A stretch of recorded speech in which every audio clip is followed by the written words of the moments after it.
Hello, I'm Isaac Hayes III, founder and CEO of Fanbase. Listen to what I'm about to tell you. The window to invest in Fanbase is closing. We've raised over $10.6 million of our $17 million goal. That means there's room for less than 6,370 people to invest in Fanbase for the average amount. The minimum to invest in Fanbase right now is $399.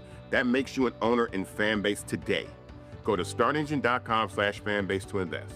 Why? Because current social apps have taken advantage of users for far too long, with content suppression, shadow banning, harmful racist content, and no real tools for monetization and equity. Fanbase has over 1.4 million users and counting, allowing anyone to reach all their following and monetize their content from day one.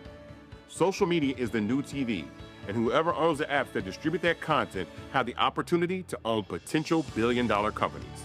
While big platforms with uncertain futures are failing to serve their users, Fanbase is stepping up to fill the gap. Don't wait until it's too late. Invest now, invest for yourself and your future. Go to startengine.com/fanbase and own the next generation of social media.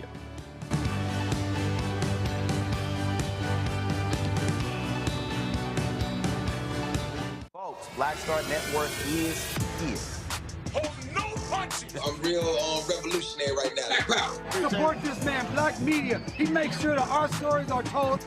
Thank you for being the voice of Black America, Roland. Stay black. I love y'all. All momentum we have now, we have to keep this going. The video looks phenomenal. See, this difference between Black Star Network and Black-owned media and something like CNN. You can't be Black-owned media and be scared. It's time to be smart. Bring your eyeballs home.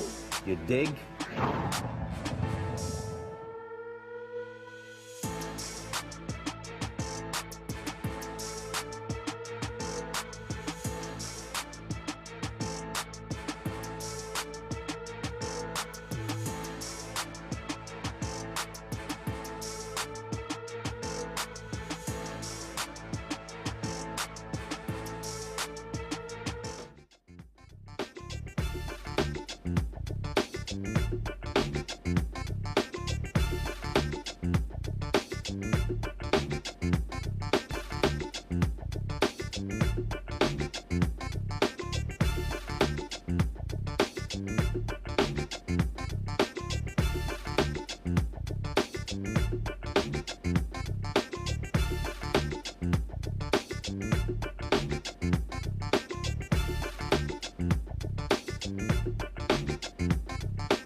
Folks, today's Friday, April 25th, 2025, coming up on Roland Martin Unfiltered, streaming live on the Black Star Network. I'm here in Houston, Texas, my hometown, of course, speaking tonight at a gala here, so looking forward to that. Lots we're going to talk about, including a black man in Alabama dead who is suffering a mental health crisis. We'll talk to Lee Merritt, the attorney for the family. Also, ActBlue is being targeted by Donald Trump, accusing them of accepting money from foreign entities. Seems to me like he's targeting the folks who are successfully raising millions of dollars for Democrats. In Milwaukee, a circuit court judge arrested by the FBI, accusing her of trying to assist someone that ICE was looking for. It's the most illogical thing you've heard. They now are arresting judges. Also, folks, we lost a great one, Alexis Herman. She is the former labor secretary under President Bill Clinton, activist, corporate board member, just a phenomenal sister. She passed away this morning. We will honor her life and legacy right here on Roland Martin Unfiltered. It's time to bring the funk on the Black Star Network. Let's go. He's got it. Whatever the miss, he's on it. Whatever it is, he's got the scoop, the fact, the find. And when it breaks, he's right on time and it's rolling.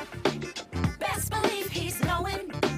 Putting it down from sports to news to politics. With entertainment just for kicks, he's rolling. It's on go, roll, roll, y'all.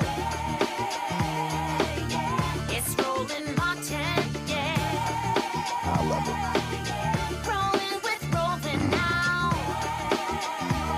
He's funky, he's fresh, he's real, the best. You know he's Roland Martin now.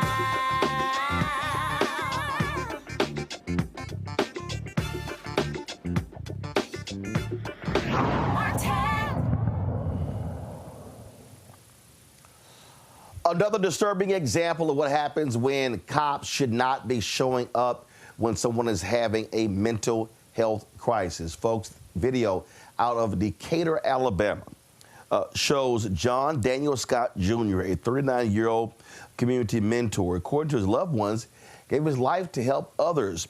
In this body cam footage, total time is 30 minutes long. And the interaction between Scott and these police officers was civil. Officers told Scott his options were to go to the hospital or jailed. And when that happened, everything shifted. These are all my guys. I'm their supervisor, okay? This is what I need you to do. Mr. Ford. I need you to turn around and place your hands behind your back, okay? We're working really hard, but we've got to get out of here. All right, we're not going to hurt you. We've been here for over an hour. We got to go. Turn around. Can I get this? Let me just get a hit. Just turn around. Hold on 1 second, sir. This John. Relax, John. All right, sit. I got sit. Sorry. Sit. I'm sorry. Hold on. Hey. I'm sorry. Oh, shit. I'm sorry, bro. I said I'll do whatever Sid wants. Well, then you're going to go all the way inside. Not here. Hold on. 1636. Ah, shit. Hold on. Sid. I trust Sid. Okay, then get in there. All right. I'm trying to get situated right quick. Sid. I got you. Okay, I'll help you get in. Ah, shit. Hold on. Hey, bro. John. Good, brother? Hold on. Okay. Dude, come here. I'm trying to... All right, I'm trying to get... All right, that's here right there. Hold on, 1636. Inside. Rutherford. Sorry, I'm sorry. Make sure, hold on, I just want to make sure we're recording. Yes, we are. We're recording. Sir, we're all recording. 1636. Scott, hold on 1 second. All right, one more time. All right, let me turn this way. All right. Let's turn around from there. I'll be loud. Hold on. I just want to make sure you're good. It's recording. They turn around 1636. Wait, John. Wait, John. Come on, John. Come on, man. There you go. John, wait. Shit. Fuck. Stand up. Stand up. 36. I got you. Ah, shit. Ah, my neck. My neck. Oh, shit. My neck. Ah. John. Sorry. Ah. Turn over. Police. Turn over. That's not nice. Sorry. I'm trying. Ah. No. Ah. 1636. I'm sorry, police. No. Ah. John, 1636. Oh. He's got to hold it. I got him. I'm sorry, sir. Turn around, no. John. Ah. Let go, man. 1636. John. Police. Ah. I'm sorry. Do it. Sorry. Ah. Turn around. Turn around. Turn around on your belly. On your belly. I'm trying. On your belly. Oh! I'm getting a ground. Stay right there. Don't move. Sorry, 1636. Don't move. Put your hand behind your back now. I'm trying. Put it behind your back. Stop. Don't turn around. I'm trying. Give me your hand. I want you to. You got one? taser, Johnny. Yeah. Too big. All right. I got one. Thank you, Lord. All right. Hold on. Give me this arm. John, give me this arm. Give me the arm, John. Hold that, hold that. There you go. I got this one back here. It's behind. He's grabbing my fucking thigh. Let go of my fucking thigh. I'm pushing the face. Oh. Give me your arm. 1636. Give me your arm. There. I'm gonna. All right. 1636. Slippers. Get your other arm behind your back. Come on, man. Don't punch you in the fucking face if you don't do it. I got this one. I got this Your one. arm back there. Oh, shit. You fucking give us that arm. Sorry. Give us your fucking arm. Drive stun. Drive stun, drive stun, drive stun.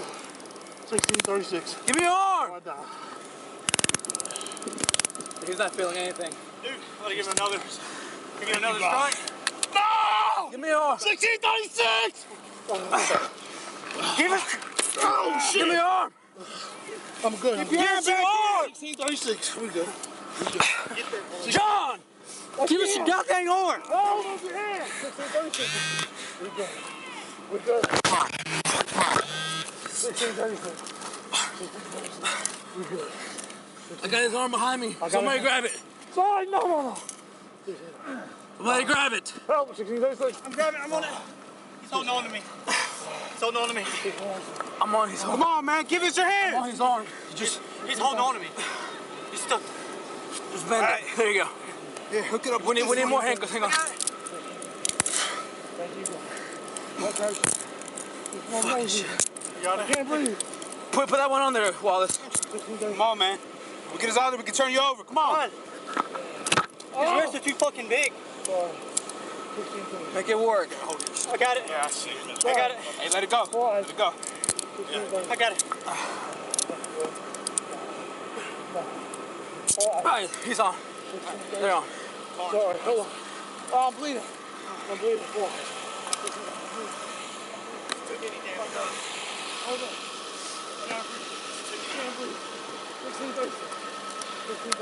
He can get his arms all the way around in front of him. He can? All right. Yes, take that off. Pedro, hold that one. I got it. Stand by. I can't breathe. 1636. Can't breathe.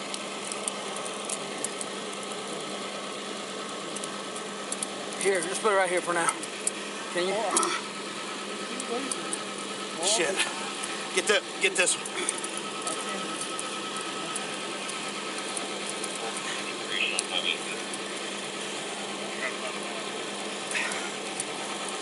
We're at Brookridge. In. You're in. You're in. He's grabbing the cuff. Let's double lock this.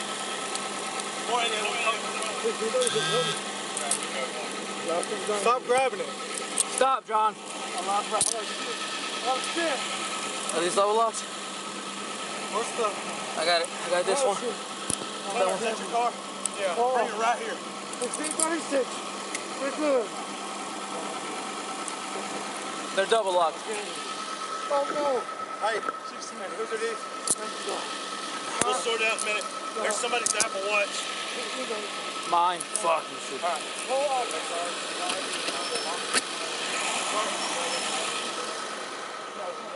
Okay. Hold on. Hold up. Let's go and pick up straight into your car. Up. Right there. Here. I got it.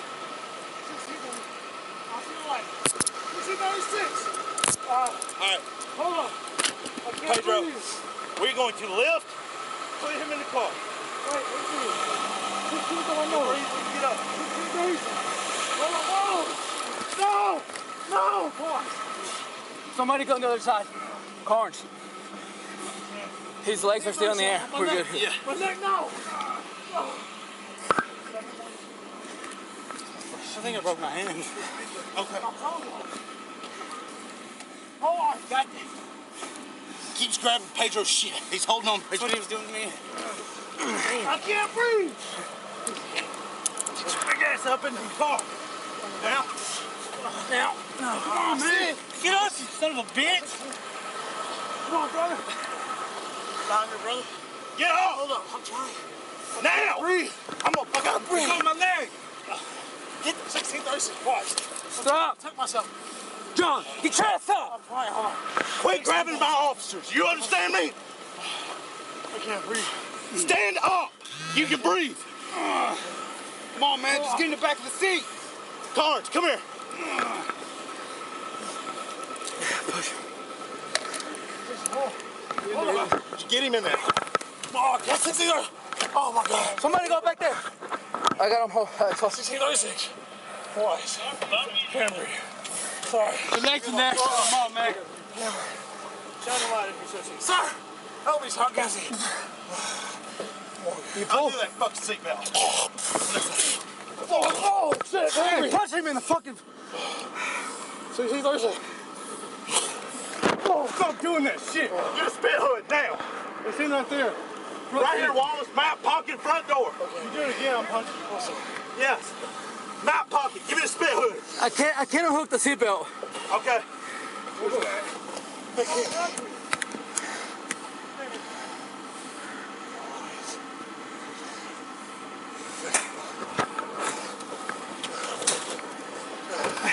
I can't breathe.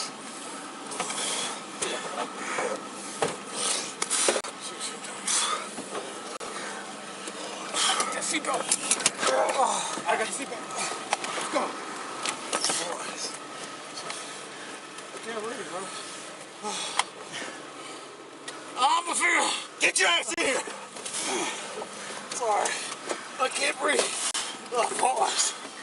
That was a camera right there. Just relax. Thank you. Thank you. 1636. Pause.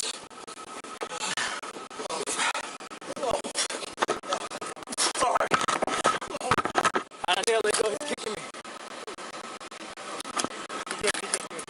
I'm pushing this.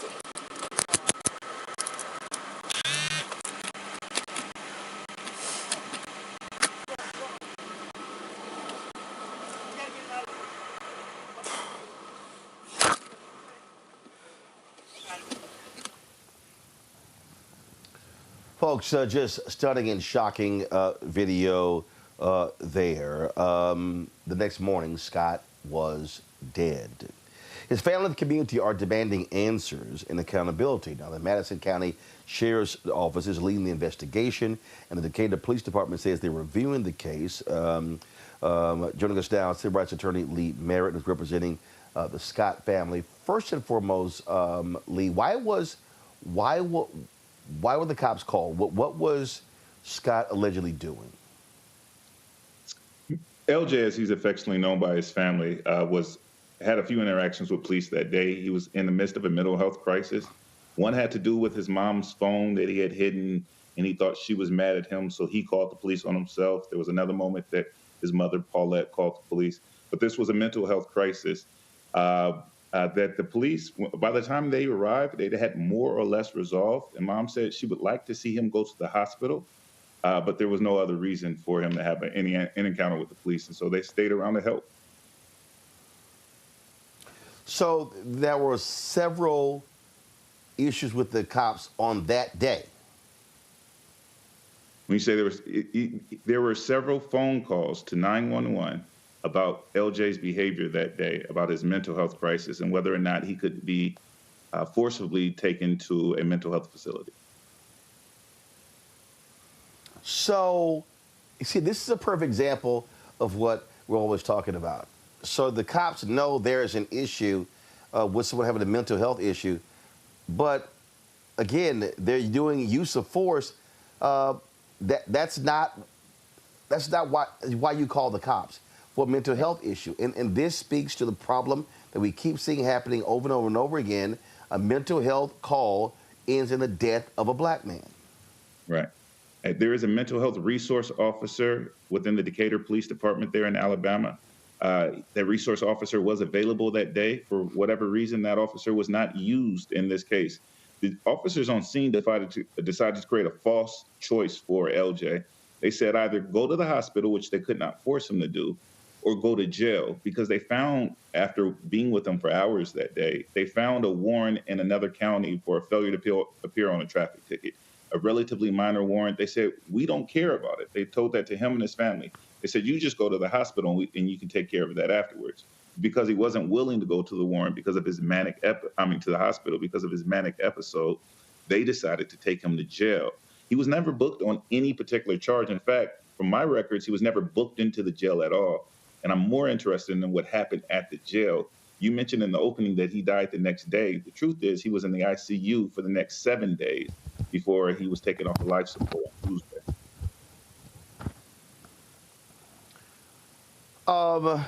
The police chief issued a statement. Chief Natus Carlisle Jr. Said on April 15, 2025, John Daniel Scott Jr. was arrested on an outstanding Morgan County failure to appear warrant following a series of incidents likely linked to both medical and mental health struggles compounded by suspected drug-induced psychosis.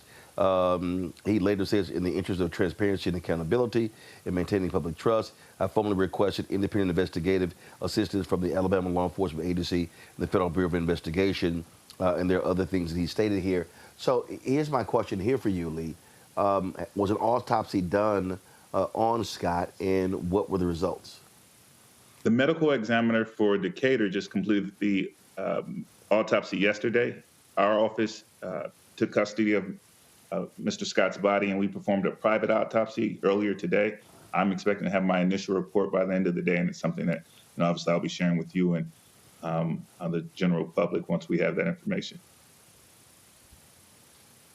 No cause of death point. No. So when the chief says suspected drug-induced psychosis, what are they offering as evidence of that? And I thank you for asking that question. It seems that the chief imputed both this idea of drug-induced psychosis on his own. He also, in that letter, mentions a debunked theory called excited delirium. It's been particularly debunked in Alabama, but of course the AMA, the American Medical Association, the Psychiatric Association, says there's no such thing. But when a black man or black person dies in custody, they're often labeled victims of excited delirium, minimizing the force that was used against them and all the trauma that he went through in custody, and in this case, the failure to provide medical care to someone who was obviously injured and in need of help. Well, again, this just goes to, again, what we keep saying, why you've got to have medical professionals who are out making these calls, because they handle that differently. And last question for you, when we showed the video there's an ambulance on the scene. So why is it being put, why are so many cops putting him in the back of a police car? They decided that they were going to act on the warrant because they don't understand mental health, is my excuse that I'm giving them. That because he chose not to go into the ambulance, they figured he didn't, that he should be punished, not understanding that his inability to go to the hospital, which he needed to do, was an example of his psychosis, was an example of his manic state. They just were not interested in getting him help after he decided, in their opinion, willfully not to go with the ambulance. At that time, they decided they needed to punish him. All right. Lee Merritt, we appreciate it. Keep us abreast of any more details. Thank you. Will do. Got to go to a break. We'll be right back. Roland Martin Unfiltered on the Black Star Network. Next on The Black Table with me, Greg Carr. It's a rare occasion when a course taught in high school becomes a topic of national conversation, let alone a burning controversy. But that's exactly what happened with Advanced Placement African American Studies, courtesy of a certain Southern governor who's taking offense. On our next show, we take you inside the classroom for an up-close look at the course through the eyes of the teachers that teach it, the students that are taking it, and the communities that surround them. And so many of the kids, we saw, the truth. And it just impacts those kids in such a big way. A master teacher roundtable on the next Black Table that you do not want to miss, right here on the Black Star Network. I'm Russell L. Honoré, Lieutenant General, United States Army, retired, and you're watching Roland Martin Unfiltered.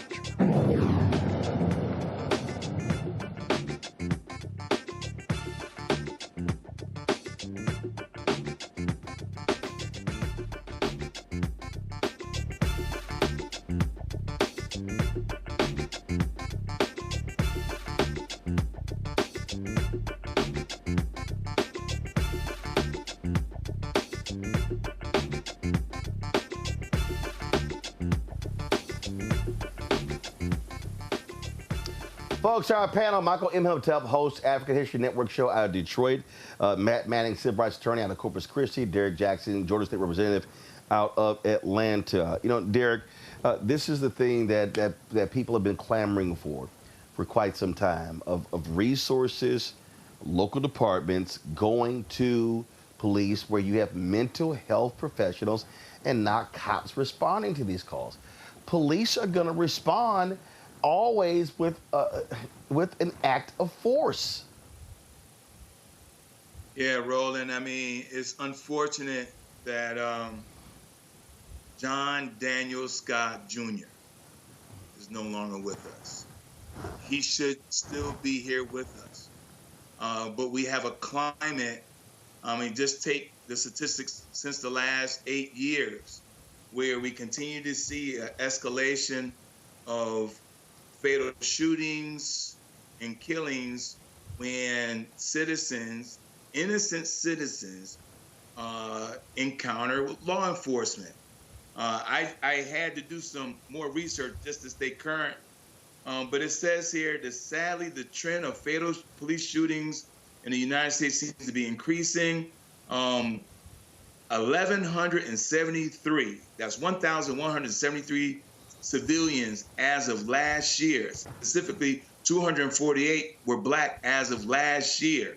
And this rate continues to increase amongst Black Americans by 12% annually. And so when you have that kind of climate, it doesn't just mean shootings, it just deadly force, excessive force. They completely did not adhere to what John Daniel Scott Jr. was asking. He said, I couldn't breathe. And the police officer was saying, yes, you can breathe. When you got the paramedics right there, they did not give no service to him. This is a complete example where law enforcement is not demonstrating humanity. They're not demonstrating some of the training that are based on police protocol and procedures. And so this is one of those unfortunate incidents we continue to see over and over again. And again, I'm going to keep calling his name, along with many others. John Daniel Scott Jr. should still be alive. Unfortunately, he was killed in the hands of law enforcement, and that should not be here in 2025. I just don't understand why we continue to be at this place, Matt. Story after story, Rochester, Dallas, St. Louis. We go on and on and on, and it unfortunately seems to always end this way. It does, and you know, it's ironic that we're talking about this today. I'm in Long Beach right now, having just finished a conference for civil rights lawyers, and the famed John Burris was just talking about excited delirium about 2 hours ago. So, you know, this is a tragic reality that we see across the United States, and I've actually had a case like this involving the police department response where they did not come out with a crisis intervention team when they knew at the beginning that it was a mental health call. Because one of the things that we see in this case that is not present in every case is in a lot of cases they come on scene and then learn that there's a mental health issue. Here, my understanding is they started with that knowledge from the beginning. So one of the things we need to be talking about, which I think we've talked about on the show before, is making sure that local governments and state governments are allocating the appropriate money for there to be crisis intervention teams with the police. Because what happens a lot of times is police officers are sent out to situations they just don't have the requisite training to handle. And I think that's evident in this video, because if you watch in this video, they continue to threaten him in the circumstances where they obviously got exasperated, despite knowing that it was purely a mental health issue. And when you have that kind of situation, you have people who end up dying in circumstances where they either never should have been taken into custody at all, or they should only be detained long enough for an appropriate mental health professional to help de-escalate the situation. So this is not only an individual failure by this police department, but it's a systemic failure insofar as we are just not allocating nearly enough money for mental health resources when it's obvious that someone is in the throes of a mental health crisis, which was evident here with Mr. Scott. So when people were talking about defund the police, Michael, they were talking about shifting resources away from police departments and to mental health professionals in cases like this, and people complained about it. Well, this is the result. Yeah, Roland, there was money that was allocated actually under the Biden-Harris administration towards things just like this here to prevent deaths like this. Now, it was implemented at various levels by the 18,500 police departments. But, something when you said, one of the things I was wondering was, okay, do they have any police officers that are trained to deal with mental health patients? Because I can, just to give an example, I could tell you here in the city of Detroit, I know probably a larger city than Decatur, Alabama, but we have police officers trained to deal with mental health patients, okay, to prevent things like this from happening. And then the other thing I was wondering, it said that, reading one of the articles, it said that John Daniel Scott Jr.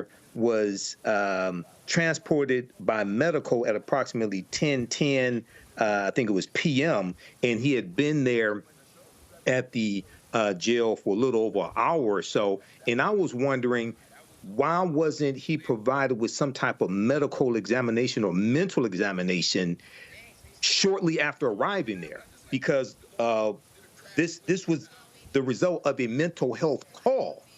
So it seems like there's some type of disconnect here on multiple levels. But once again, this is he should still be alive. Absolutely. And again, this is why there has to be changes in public policy when we talk about mental health crises. This continues to happen. Unfortunately, it is leading to deaths. All right, folks, got to go to a break. We come back. More on today's show, including these idiots in the Trump administration arresting a Milwaukee judge. Wait till we explain to you exactly what happened. Also, the targeting of ActBlue. Donald Trump does not want to see this massive fundraising vehicle for progressives to continue. We'll unpack that as well right here on Roland Martin Unfiltered on the Black Star Network. Support the work that we do. Join our Bring the Funk fan club. Our goal is to get 20,000 of our fans contributing on average $50 each a year. That's $4.19 a month, 13 cents a day. If you want to support via Cash App, use the Stripe QR code. You see it right here. Also, the QR code can be used for credit cards as well. Check and money orders, make them payable to Roland Martin Unfiltered. Mail them to P.O. Box 57196, Washington, D.C., 2003 7-0196. PayPal, R. Martin Unfiltered. Venmo's RM Unfiltered. Zelle, Roland at RolandSMartin.com. Roland at RolandMartinUnfiltered.com. We'll be right back. This week on The Other Side of Change. And this is a special episode that is near and dear to our heart, especially during Earth Month, where we're going to talk about how the environment impacts our everyday life and what you can do to help solve it. The issue is that the movement has not historically created a connection with us and has had narratives that really speak to our unique lived experiences and the environmental burdens and hazards that we experience. So there's really a narrative shift that needs to happen for the mainstream climate and environmental movement to really position itself as one that is for all of us. Only on The Other Side of Change on the Black Star Network. Now that Roland Martin is willing to give me the blueprint, hey, Cyrus, I need to go to Tyler Perry and get another blueprint because I need some green money. The only way I can do what I'm doing, I need to make some money. So you'll see me working with Roland. Matter of fact, it's the Roland Martin and Cheryl Underwood show. Well, should it be the Cheryl Underwood show and the Roland Martin show? Well, whatever show it's going to be, it's going to be good.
Well, folks, we told y'all Donald Trump is all about retribution. It's all about targeting people. The twice impeached, criminally convicted felon, con man Donald Trump now issued an executive order calling for the Department of Justice to investigate the progressive fundraising group ActBlue, alleging that they receive money from foreign actors. Now, there's no evidence to back this up. ActBlue has raised upwards of $5 billion for progressive candidates and also causes and organizations. And really, this is about Republicans wanting to cripple Democrats and their fundraising mechanism. The Justice Department has 180 days to report back. ActBlue and Democratic leaders are firing back, calling the investigation blatantly unlawful and an attempt to silence grassroots donors and give more power to wealthy interests. I mean, this ain't hard. This is pretty much what the hell he's trying to do. He absolutely wants to stop or as they cripple this fundraising juggernaut in order to hurt Democratic candidates, foundation, causes, organizations, and other people that utilize the ActBlue platform to raise money. That's what this is all about, Derek. Roland, this is a perfect example when the Supreme Court said that, hey, we're going to allow for money to be part of this political process. The Democrats' response was, all right, let's go 100% with ActBlue. And this was a perfect example, too, how I'm going back to Barack Obama. As you well know, Roland, you were very instrumental getting the word out. How these $5, $10 contributions, it was a real click, and you can provide your campaign candidate of choice some money.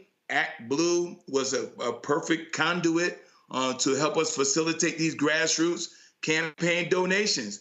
And as you've already articulated as well, the billions and billions of dollars that us Democrats were able to leverage to get in office, win office, and stay in office. And so this is just another way for that orange dude to try to cripple our capability to raise money and to fight against individuals like him and other MAGAs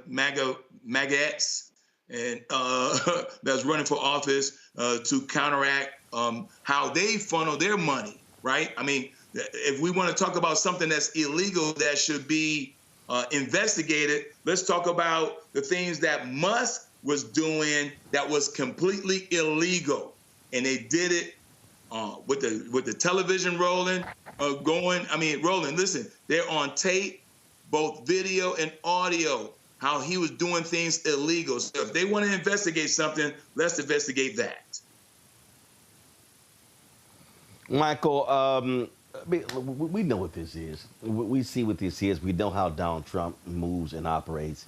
And look, all he has done is issue illegal executive orders. It is all about creating chaos.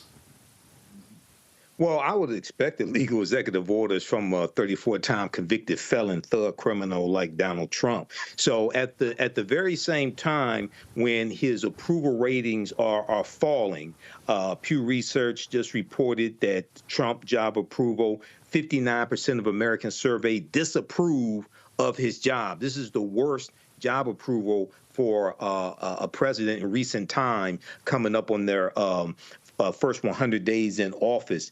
And at the same time, ActBlue's president, sent out, Regina Wallace-Jones sent out a email today to their donors, and she talked about how the platform had raised $400 million during the first 3 months of 2025. So Donald Trump is trying to cripple the Democrats' ability to raise money because he knows Republicans are in trouble when it comes to 2026 midterm elections. He knows that the stock market is in free fall, and he's coming for them. But this is another attack, so we have to fight this as well. But this was expected, and ActBlue said they expected this attack also. Well, absolutely. And that's what you're seeing. And just to understand how these thugs operate, let's talk about what happened today in Milwaukee. Well, federal authorities arrested a Milwaukee County Circuit Judge saying she tried to assist a migrant from escaping federal authorities. Now, her supporters say she told the individual to leave out a side door, and that's the justification they actually gave for the arrest. Friday morning, Judge Hannah Dugan was formally charged with felony obstruction. They alleged she assisted the individual in evading immigration and custom enforcement agents on April 18th. Now, this is the first time a local official has faced criminal charges under Trump's second administration. Now, here's the deal. They had an administrative warrant, not a criminal warrant, an administrative warrant. And so that's what they were using as the basis for this arrest. Well, Michael, when you start arresting judges, to all the people who are saying, well, he's not going to be that bad, here you go. You have amnesia of the first time in office, because the first time in office was horrible. This is lawlessness on steroids. This is even worse. Let's I always give the test. If you think it's not this bad, what would you do if Barack Obama did the same damn thing? Would you sit here and say, oh, it's not that bad for Barack Obama to have judges arrested? It's not that bad for Barack Obama to attack the Republican National Convention's or the Republican National Committee's #1 online fundraising platform? It's not that bad for Barack Obama to release convicted domestic terrorists that tried to overthrow the government and give 1,500 pardons. It's not that bad. So, this is more lawlessness here, but this is designed to intimidate judges who various cases are going to go before, possibly, because we know there have been about 130 lawsuits or so filed against the Trump administration. In the past week or so, the NAACP has filed a lawsuit against the Department of Justice, including Linda McMahon, regarding their DEI policies. So this is more thuggery and lawlessness, but this is what you get when you elect a 34-time convicted felon. Obviously, there were protests. People were showing up at the courthouse, Derek. And I mean, when you just sit here and look at this, all you can do is just shake your head. But when you're dealing with a thug, this is how thugs operate. Roland, some people in our circle, they were saying, well, we didn't see this in Project 2025. They probably weren't. I don't know what Project 2025 they were reading, but this was all outlined in Project 2025. In my humble opinion, Project 2025 says we're going to go against the Constitution. We're going to go against the rule of law. We're going to go against, we're going to consolidate the three branches of government. We're going to go after the 13th Amendment. We're going to go after the 14th Amendment. We're going to go after the 15th Amendment. We're going to go after civil rights protections. We're going to go after voting rights. Project 2025, Roland, said it all. So we should not be surprised that a presidential mob boss is unleashing the DOJ, the FBI, federal marshal, and everyone else at his disposal. You have a Republican Party that's willing to go as far as they need to go to carry out whatever. Man, it's getting exhausting to say unprecedented, but this is unprecedented. This is unconstitutional. This goes against the rule of law. This goes against the very tenets of our society. You starting to arrest judges? This is an example, as Michael said, this demonstrated intimidation because another judge said, we're going to hold you in contempt. And so this is a trial balloon to tell all the other judges, if you come across me, I'm going to have you arrested.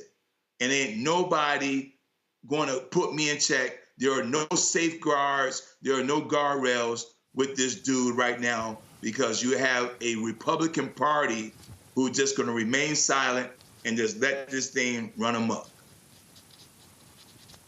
Matt, we kept trying to tell people that this is what this thug was going to do, and the thug is showing exactly who he is. He's showing exactly who he is, I think, a lot faster than people expected he might do that, and a lot more substantially than he might do that. And I didn't get a chance to hear what Michael said. He's usually right, so I'm sure he was right this time. But I echo a lot of what Derek said, particularly because right now you not only have a crisis of just straight up intimidation, but you've also got a crisis of federalism. What did Republicans say forever? They wanted local control, right? How many times have we talked on this show about how they've attacked, low-level state boards and local boards for the purpose of basically getting their tentacles out into the communities in terms of their policy? I tell you that to say this. I mean, theoretically, this judge should have sovereignty to do whatever is appropriate in her courtroom, because generally the way it's set up is the judge is the one controlling that little fiefdom that's their courtroom.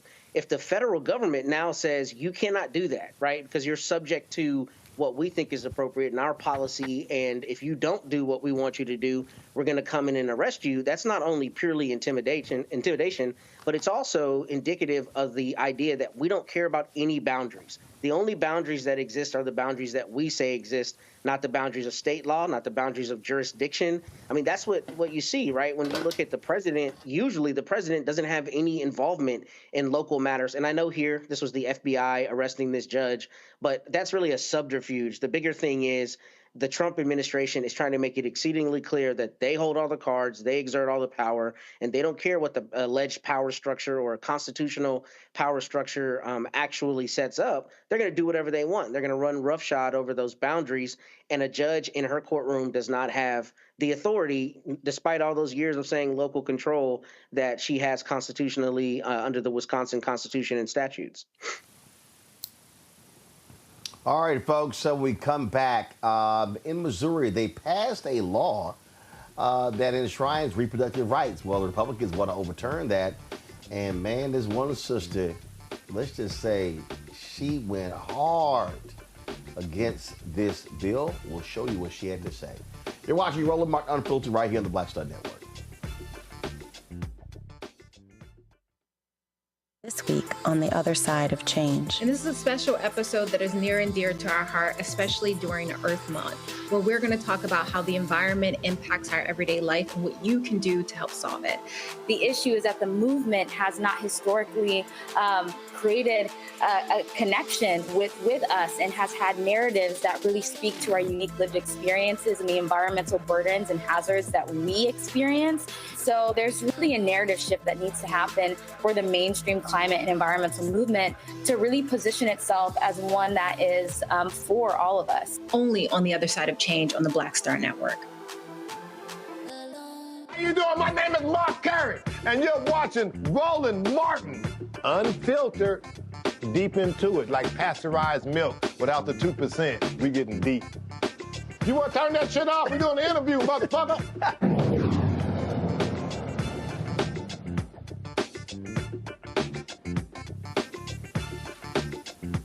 So, voters in Missouri approved what is known as Amendment 3, which enshrined reproductive rights in the Constitution. Now, Republicans in the House there are introducing a constitutional amendment that would ban abortion. The new measure allows exceptions for medical emergencies, fatal anomalies, and for survivors of rape and incest within the first 12 weeks of gestation. Now, the vote passed 94-50 after a 4-hour debate. Well, man, let me tell you something. Democrat Rachel Prouty, representing Ferguson, was having none of it and just simply called these proposals ridiculous. Thank you, Mr. Speaker. Mr. Speaker, I don't know who we think we are. to assume that the people did not know what they were voting for on the same day they voted for us. I suppose they knew what they were voting for when they voted for us, but I would beg to differ, given that I've seen some of you all throw back a few at night. I've heard some of you talk about Jesus on this floor and talk about a woman's hind parts down at the bar. Who do we think we are? I've heard some of you read out loud. Now all of a sudden we know what's best for the people. It's funny when we dilly-dally and choose when the people know best and when they can't. We use meritocracy so much in here, we think that that's actually how we got here. This is not a meritocracy. This is a popularity contest. Meritocracy is how those people who perform abortions got their job.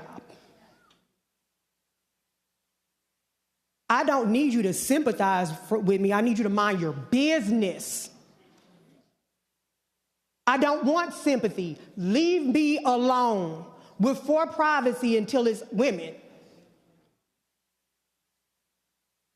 I want to get pregnant. I don't know if I have to ask the governor first, because obviously my vagina is not mine.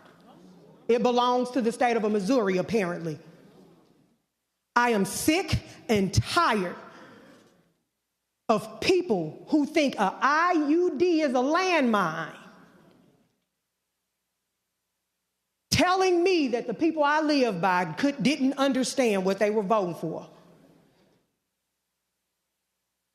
When some of us don't know the difference between a hysterectomy and a mastectomy.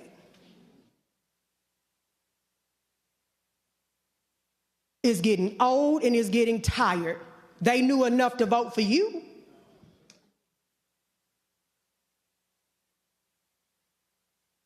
We got to pay for people's penis pills.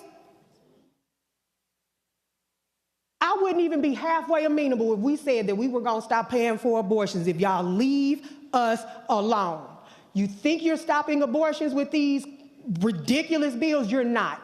You're stopping safe, legal abortions. People are going to still have abortions. So if you want to be pro-life, let's try being pro-quality of life first. This is the same body who wants to demand senior citizens work so that they can get unemployment or disability or have to apply for jobs. What are we talking about here? We're so busy being dystopian, we do very little for quality of life. You want to do something for the children? Do something for those foster kids. Let's close down these so-called religious rants where they feeling on the children. Let's do that first. Stop making it seem like a woman's worth is just between her legs. For God's sake, goodness gracious. We just had a hearing talking about abortion where we would charge a victim of rape and incest with murder while her rapist would get less time for violating her human rights. And y'all have the nerve to sit here and talk about science and think the world is 2,000 years old. And y'all gonna tell me about science. The same people who say, I don't believe in pronouns. I is a pronoun. Meritocracy.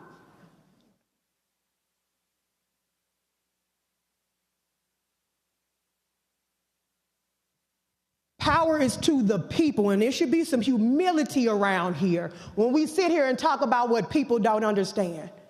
The only thing that people don't understand is the way y'all flip when you get here, telling them that you would be their voice when you get here. And then you decide to do the will of the people who write you checks. That's all I have to say, Mr. Speaker, because I know that my party is going to read some of the testimony that the people weren't able to get when we heard this nonsense. The sixth iteration, this bill has more ups and downs than the bankhead bouncing you talking about has been vetted. Which version of it? It was slaw and trash then and it's slaw and trash now. And just no one understand we're not going to stop. The will of the people is going to continue, and in the event the governor signs it, it'll be me outside with them clipboards getting the signatures again, like we did after y'all did this foolishness in 2019, where I had to sit and tell my colleague there is no such thing as consensual rape. But y'all know better. The people didn't know better, but consensual rape and calling rapists gentlemen. We're going to put it back on the ballot, and we're going to overturn this again. Thank you, Mr. Speaker. I mean, it's absolutely crazy, Derek, that the voters in Missouri go to the ballot, they approve a measure, and the Republicans come back and go, yeah, y'all know what the hell y'all doing, so we're going to actually push forth our own a law. You know, first off, that sister read them their rights in the right way. But we know, Roland, that this is something that the Republicans playbook from the federal level down to the state level. You know, this is one of those, oops, my bad, I didn't know the stove was hot. Oops, my bad, I didn't know that this executive order was going to disrupt Harvard. Oops, we didn't know by taking out funding from USAID, hundreds of folks already died over in Congo and Sudan. Oops, my bad. I didn't know that these are the people that are managing our warheads. Oops, right? This is just crazy, Roland. This is like the horrible Hollywood film that we keep watching these Republicans. We got to call them out at all levels of government because they continue to do these things and they don't think that we're going to call them out on it, right? I watched another example of a sister by the name of Jasmine Crockett. And I was watching C-SPAN, Roland, yesterday, and she called them out. How dare you going to talk about you all want to go after law, and you got a 34 convicted felon president. How are you not going to bring these citizens back from El Salvador? This goes more beyond just saying oops. And so I appreciate that sister laying it out. Typically, as you well know, Roland, we don't often use words like vagina in the chamber. We don't typically, right? But we gotta, goes beyond just decorum. This goes beyond just diplomacy. We gotta hit them where they are and make it real. And I appreciate she was straight with no chaser on this one. I just don't understand, Matt, what's the whole point of there being a constitutional amendment that voters voted on and passed overwhelmingly, and then you come back and propose a constitutional amendment to undo what the voters literally just did in November? Because there's no risk. There's no risk. There's no risk of an immediate recall. There's no risk of the voters remembering long enough to vote you out next time you come up for the next cycle. There's no risk. I mean, we talk about this on this show all the time.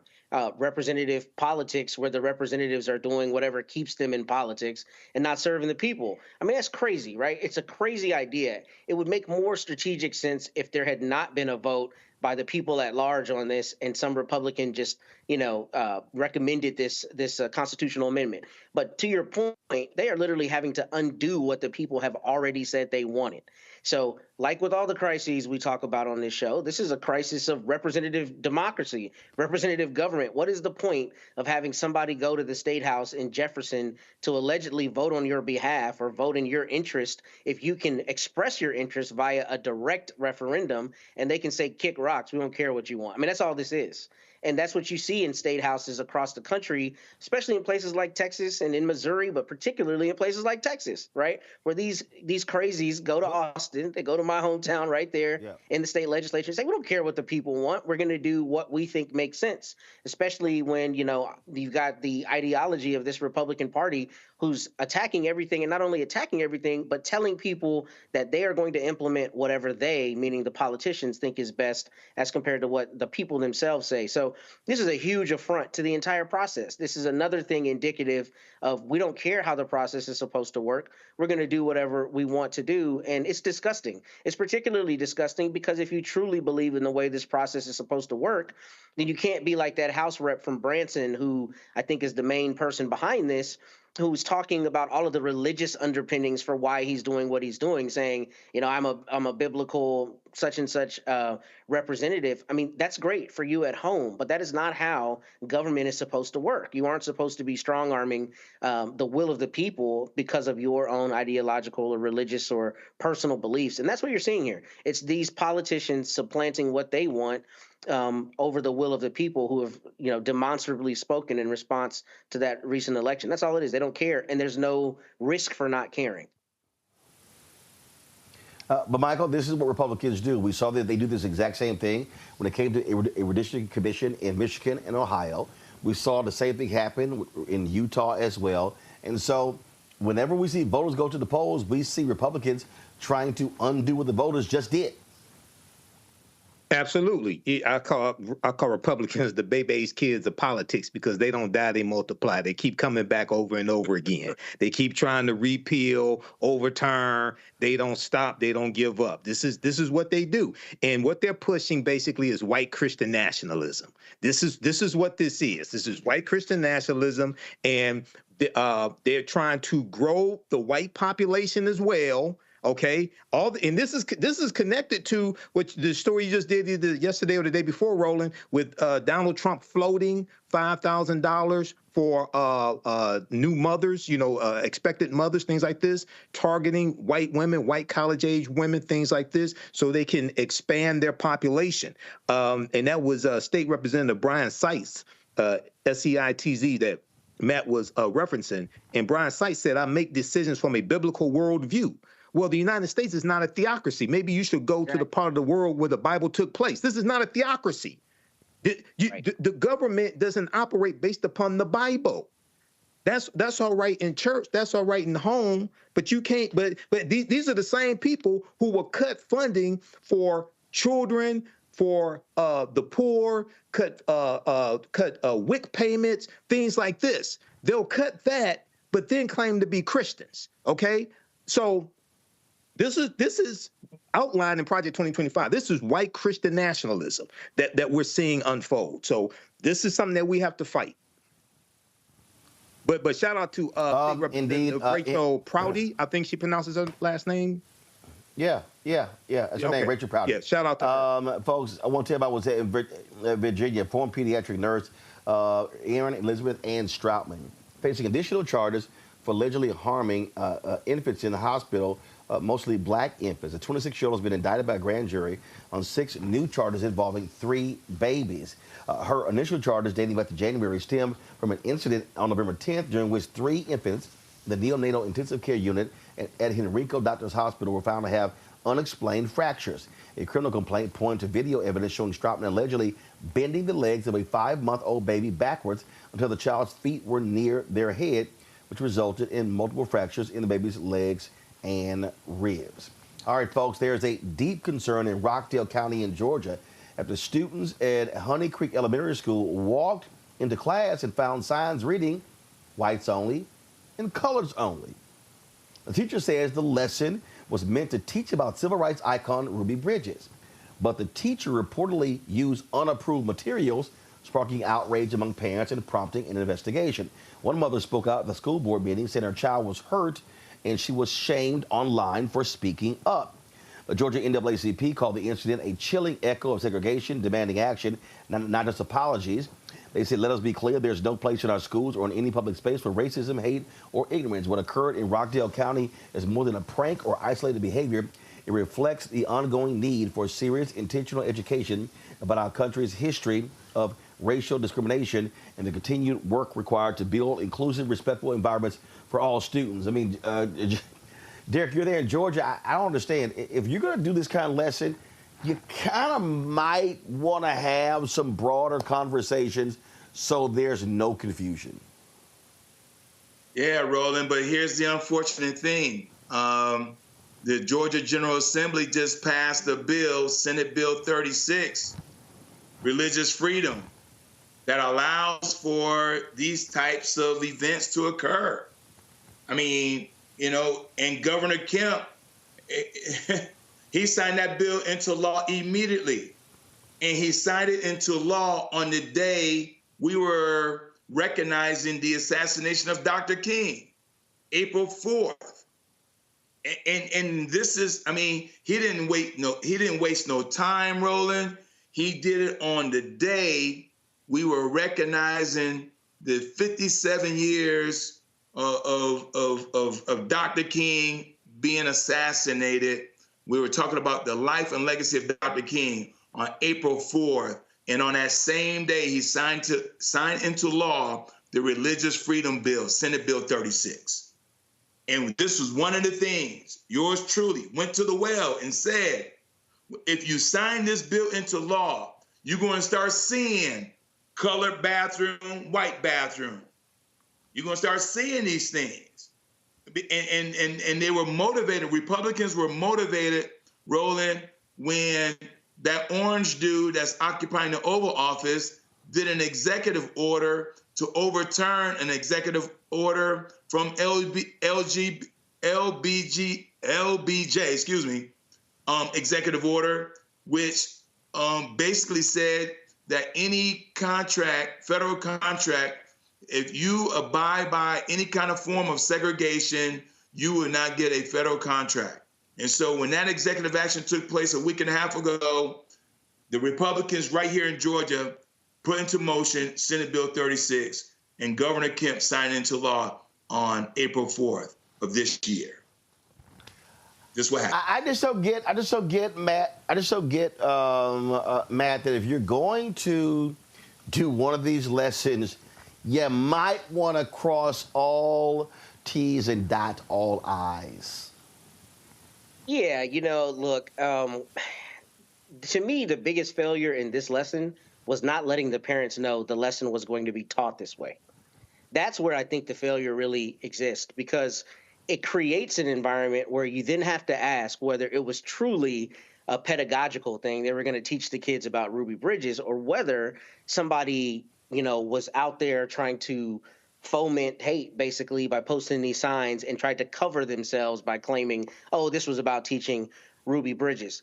I will say there's a part of me, a pretty healthy part of me, that says I actually think from a thought perspective, it's an important thing for younger people and people in general to be reminded of how recent the civil rights movement was and how real it was. I think we lose sight of that it was people, you know, in my own father's lifetime, he was sitting in class when his teacher came in and said Dr. King had been assassinated, right? And he tells me to this day vividly that he remembers her bawling her eyes out in his class. That happened in my father's lifetime.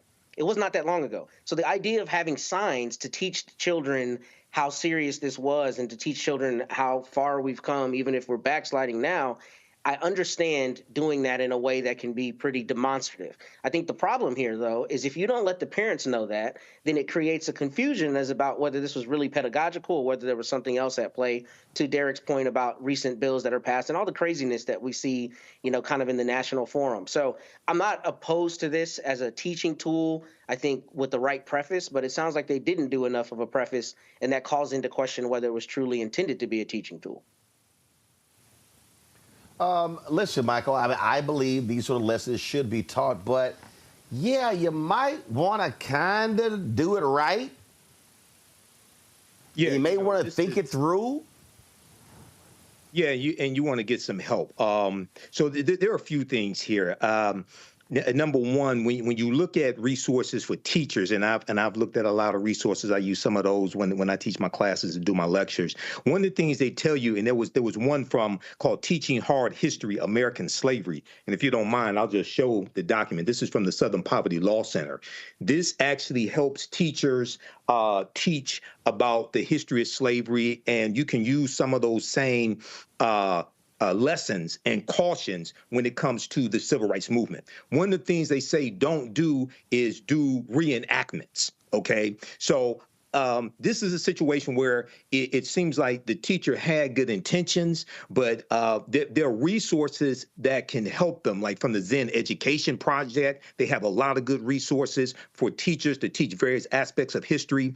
Also, ASALA.org, which is Association for the Study of African American Life and History, which is the organization that Dr. Carter G. Woodson created, who created Negro History Week. So there's a sensitivity, and with these various lessons that come from these different organizations, they're also age appropriate. Okay, so it sounds like there was good intention, but when you start putting these signs up around the school, things like this, it can also be very traumatizing to African-American students. And this is something that we want to avoid. So you want to reach out and get those types of materials that are age appropriate and for educators, and then present that to whoever needs to approve it as well. Again, if you're going to do it, make it make some sense and don't do it haphazard. That's really what the goal is. All right, quick break. We'll be right back right here on the Black Star Network.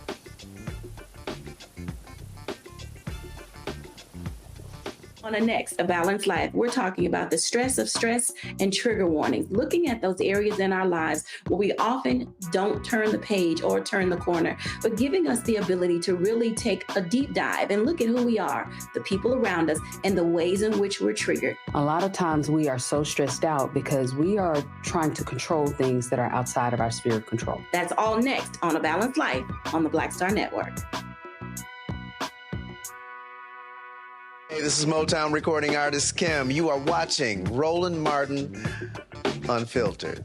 That boy, he always unfiltered though. I ain't never known him to be filtered. Is there another way to experience Roland Martin than to be unfiltered? Of course he's unfiltered. Would you expect anything less? Watch what happens next.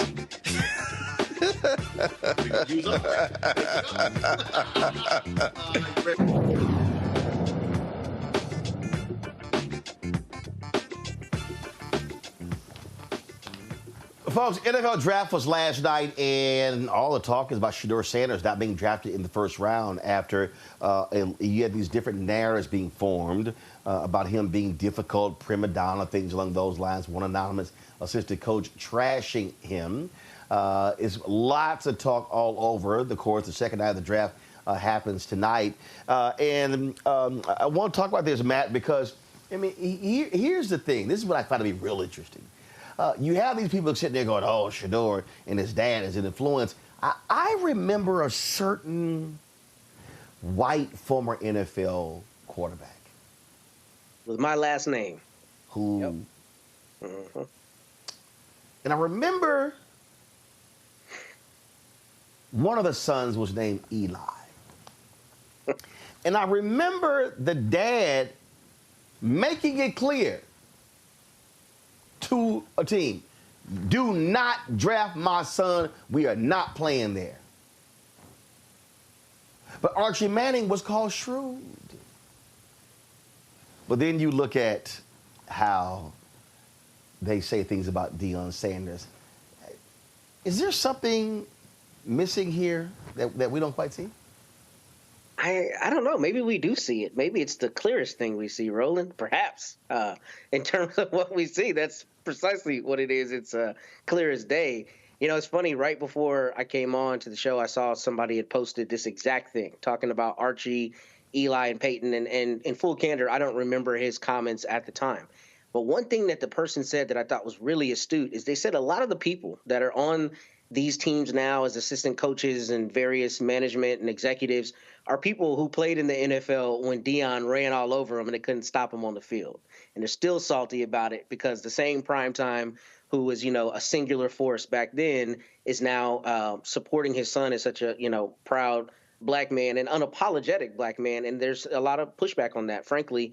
And, you know, it's interesting that you say this because this is not obviously the same thing. He wasn't an athlete, or at least not as far as I know to the same level. But when I saw LeVar Ball, I remember all the pushback on LeVar Ball. And I remember thinking, like, what parent isn't going to be out there advocating for their kid, you know, extraordinarily. So here, this is a lot of things at play. Obviously, race is one of the biggest factors of it. And the other thing is Deion's unapologetic, right? And if you think about it, think about what Dan Lanning said when Colorado was winning. I mean, just the way he talked, even another coach before they played Oregon, he dogged him out. And he said everything he could in that locker room without pointing to Deion and saying his name directly in terms of, oh, this is a team where we work. This is a team where we do whatever thing, discounting Colorado and its success at the time. So I think a lot of that phenomenon is present here with Shedeur Sanders. And clearly, Archie and his people get a completely different license to do what any parent with this kind of caliber and background would do. But that's all it is. It's the thing we see clearest that's behind this and behind the judgment that the Sanders are getting. I was really cracking up, Michael, to people saying, well, we get Shedeur. He's not going to be listening to the coach. He's going to be listening to his dad. Was Peyton listening to his dad? Was Peyton Manning asking his dad for advice? I mean, if you're Peyton Manning and your dad spent a number of years in the NFL as a starting quarterback and you're now a starting quarterback in the NFL, you might have a few questions for your dad. Well, absolutely. And Deion Sanders is a Super Bowl champion. The man played 2 sports. So, of course, Shedeur Sanders is going to listen to his father. But one Super Bowl champion, 2 sports, and has a gold jacket.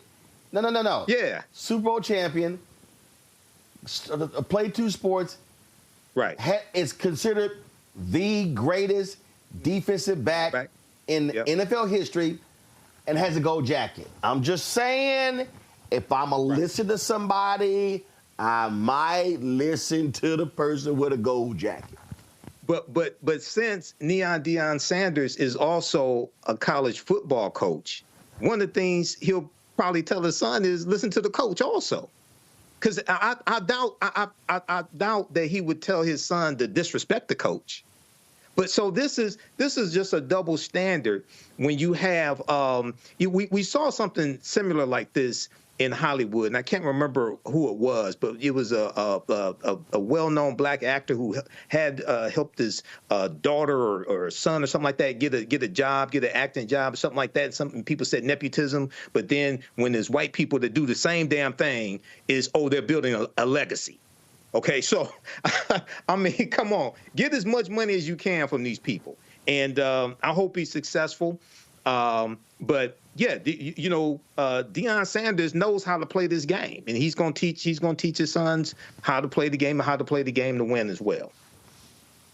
Get as much money as you can. And Derek, look, Deion touted his son being a top 5 draft pick. Obviously, that did not happen. And people are now saying, well, will he go in the 2nd round? Will he go in the 3rd round? His brother Shiloh joked, man, they doing this to you, what they going to do to me? Both of them got a huge laugh out of that. But here's the thing.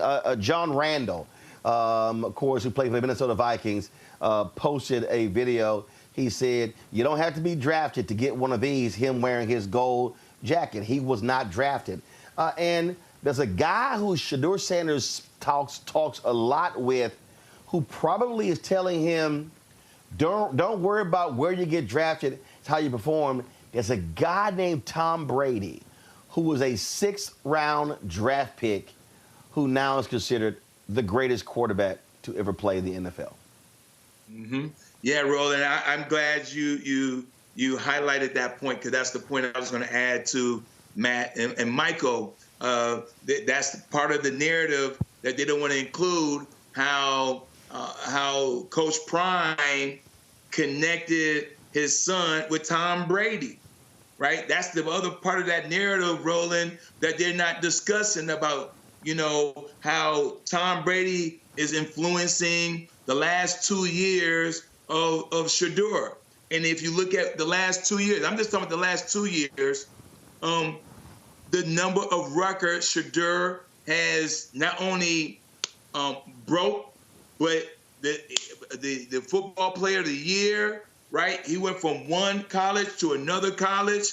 And so this part of this narrative around Shedeur, they're not highlighting that point about Tom Brady. Because once you highlight that point that you just highlighted, now you got to say, well, Tom Brady didn't go in the 1st round.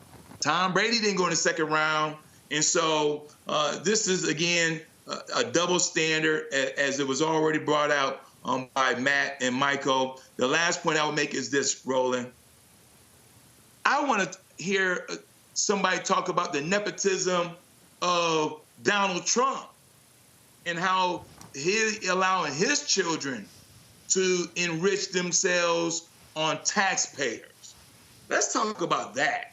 That's a different kind of politics that doesn't involve in throwing a football, but it negatively impacts millions of people. If we draw that parallel of what's happening on the football field to what's happening in the United States, they don't want that narrative to be discussed.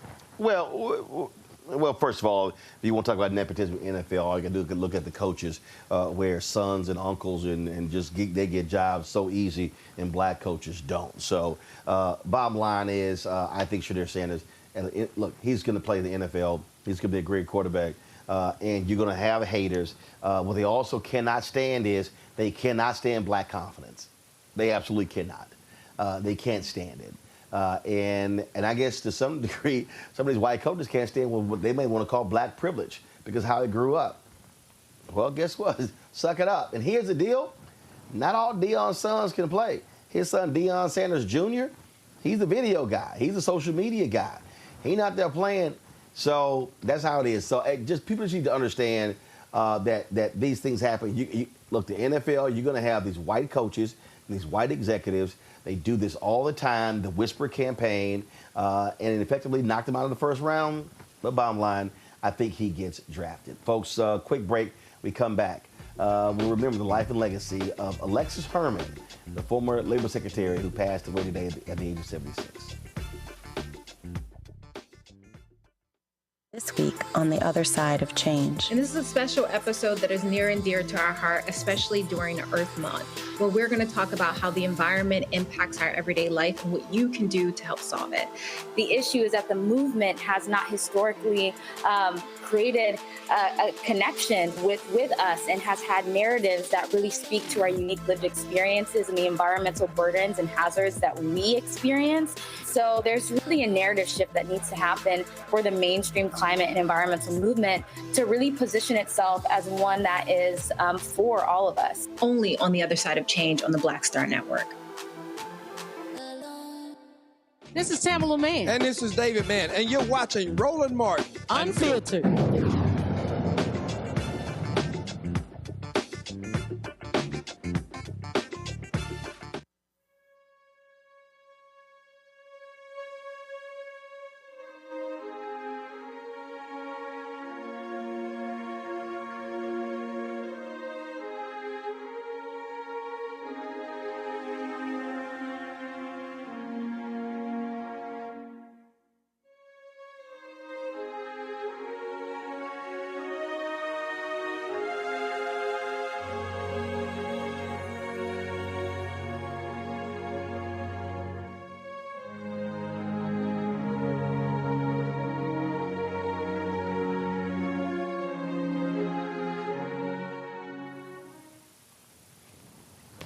Folks, I was flying to Houston, and I'm asleep on the plane. I wake up about an hour before we land, and I open my phone. I see a text message saying that Alexis Herman had become an ancestor. Absolutely shocked. She was a smart, brilliant, amazing woman. I always enjoyed seeing her, talking to her.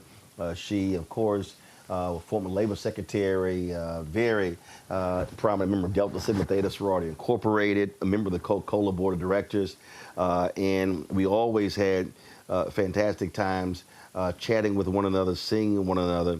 She broke barriers from the very start, graduating from Xavier University, helping to desegregate schools in her hometown, dedicating her life to opening doors for black women and working families across the country. President Bill Clinton appointed her in 1997 as the first African-American to lead the Department of Labor. She was a fierce advocate for raising the minimum wage, protecting child workers, and making sure that every worker, no matter their background, got a fair shot at success. Many remember her steady leadership during the 1997 UPS strike, where she helped broker a deal that kept thousands of workers on the job and food on their families' tables.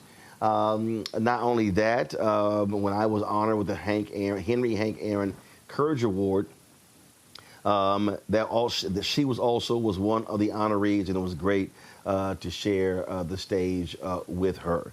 A lot of people did not realize, Derek, that she had been sick for some time, and she passed away this morning. And she really, really, really was a major, major mentor for lots of black women who were getting into public policy, who were getting into politics, who sought her out. And of course, she also, took the mantle of the National Council of Negro Women when Dorothy Height died, promising Dorothy Height that she was going to make sure that the organization succeeded. And so we do owe a debt of gratitude, Derek, to Alexis Herman. Yeah, I appreciate you lifting this dear sister up. She was not only just a trailblazer, she became the benchmark. I mean, when you think about it, when she became a cabinet member of Bill Clinton, she was the benchmark that every other black man and woman gauged himself by. I mean, not only she brought the intellectual curiosity and the experience, she demonstrated poise, she demonstrated the level of confidence. She was the one that former President Bill Clinton sent to have conversation with other world leaders. So when you think about, not just being a Secretary of Labor, she really was an example, in my humble opinion. She almost acted like a Secretary of State because she brought so much to the table for this country, for this world. She was a great example of what Black excellence looked like, and she continued even in her passing. My condolences to her family, but she was the benchmark that a lot of us looked up to first when it came to politics back in the early 90s. Michael. Yeah, I remember Alexis Herman when she was in the Clinton administration, and the first part of the Clinton administration, I was in college, and then I graduated. So I remember her as always being poised, intelligent, very sharp. And I vaguely remember the 1997 UPS strike as well, resolving that strike. But, this is, but one of the things I think is really important, and this ties to the story about the colored signs in the school there in Georgia, I think it was. She was instrumental in desegregating a school in Mobile, Alabama, when she was younger. Okay, so all this history that some people like to think is ancient history, it's not ancient history. This is recent history. She's 76 years old. This was in her lifetime. Okay, so I think this is somebody that we really need to learn from as well and dig deeper into her accomplishments, but also condolences to her family. Indeed, Matt, after, of course, leaving the Clinton administration, she went corporate America, public service, and was just always involved. Always, it was and she was accessible to everyone. For me, the ability to be able to reach out to her and talk to her, to call her. I had not spoken to her in some time when we were talking about doing some work with Coca-Cola. Sat down with her.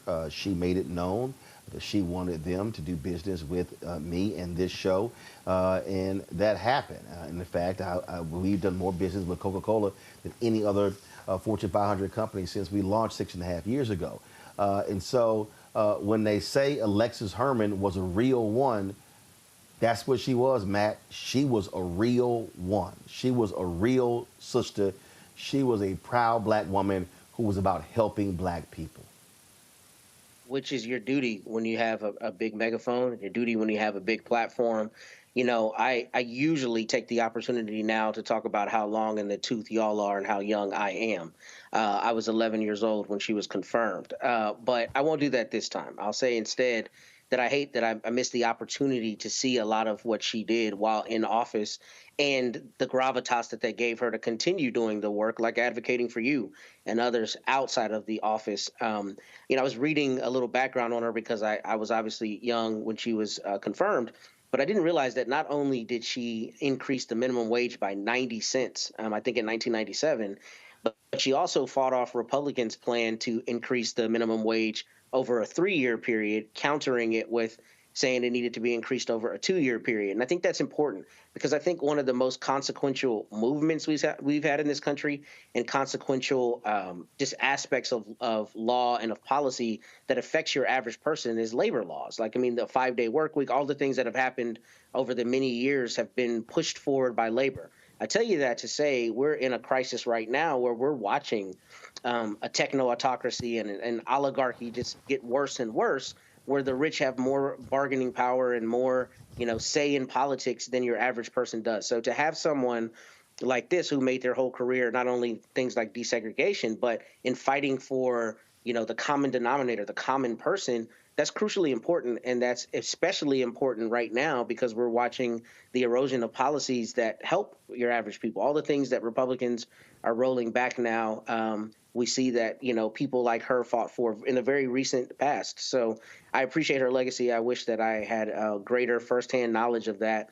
But it's important for us to continue saying names like hers and continue standing on the legacy that they laid for us.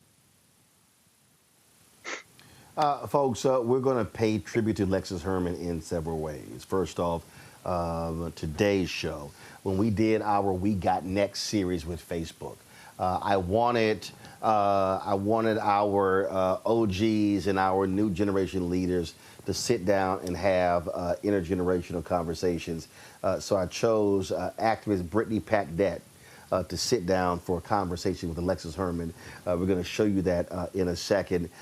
Next week on Tuesday, I'm out of studio on Tuesday. I want to do, out of studio on Monday. I want to do this when I'm back in studio. Tuesday, we'll have multiple guests on talking about Alexis Herman, what she meant to them and her impact as well. Then we're also are going to, over the weekend, we're going to restream that ceremony in Atlanta with Henry Hank Aaron, Cito Gaston, Hank Stewart, Freedom Rider, and myself, and we were all honored with the Courage Award. So we look forward to doing that. And so, again, Alexis Herman, amazing, amazing woman, died this morning at the age of 76 years old. And so we certainly want to honor her as best that we can. Let me thank Derek, Matt, and Michael for being on today's show. Thank you so very much, gentlemen. Folks, if you want to support the work that we do, please do me a favor. Join our Bring the Funk fan club. There are multiple ways that you can give. Cash App is one of those ways. Use the Stripe QR code right here on the screen if you want to support our show via Cash App. And of course, you can also use that for credit cards. If you want to support us via a check and money order, well, there's a way to do that as well. So all you have to do is make the check and money order make it out to Roland Martin Unfiltered. Again, Roland Martin Unfiltered. And so I want you to do that. And make the check and money order. Send it to P.O. Box 57196, Washington, D.C., 20037-0196. PayPal is R Martin Unfiltered. Venmo, RM Unfiltered. Zelle, Roland at RolandSMartin.com. Roland at RolandMartinUnfiltered.com. You can also, of course, if you want to download the Black Star Network app, Apple phone, Android phone, Apple TV, Android TV, Roku. Amazon Fire TV, Xbox One, Samsung Smart TV. If you want to get my book, White Fear, How the Browning of America is Making White Folks Lose Their Minds, you can do so at bookstores nationwide. You can also, of course, get the audio version that I read on Audible. And so please check that out. Folks, if you want to, of course, we want you to support Fan Base. We're highly supportive here. We want Fan Base to add another 1 million users. And so that can't happen unless you download the app. So we want you to download that particular app. So go to Apple, go to Google, go to Apple, go to Android. Then you'll be able to download that particular app. Now, $11.7 million has been raised. The target goal is $17 million as part of this fundraising initiative right now. Isaac Hayes III, I saw that before we came on. And so if you want to participate in the investment aspect, get more information by going to startengine.com, startengine.com/fanbase, startengine.com/fanbase. So please do so. As I said, folks, I am here in Houston speaking tonight at a gala. We're going to be live streaming that particular event as well. Reverend Dr. Frederick Douglass Haynes III, my frat brother, is also going to be one of the speakers. Some 20 different community leaders are going to be honored, so we're looking forward to that. Also, control room, grab that photo out of GroupMe. Let me know when y'all have it. I'm also here because today is the 78th birthday of my dad, Reginald Martin Sr. And so there's the image that you're going to see in a second was when I surprised him in the Dallas area a couple of years ago. And so we are getting together with friends and family, celebrating his birthday. And so he turns 78 today. We'll celebrate him with a big birthday tomorrow. My mom turns 78 in November. And so we have a party for her in November as well. And so hers is always around Thanksgiving because it's November 30th. And so we look forward to that. If y'all got the photo, go ahead and pull it up and show it, please.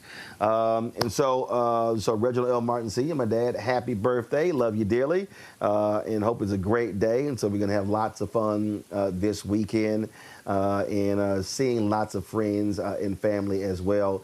And it was always important. And I was talking to somebody earlier, and there was a social media post that they were talking about the importance of us not waiting. I mean, a lot of times things happen, and we wait.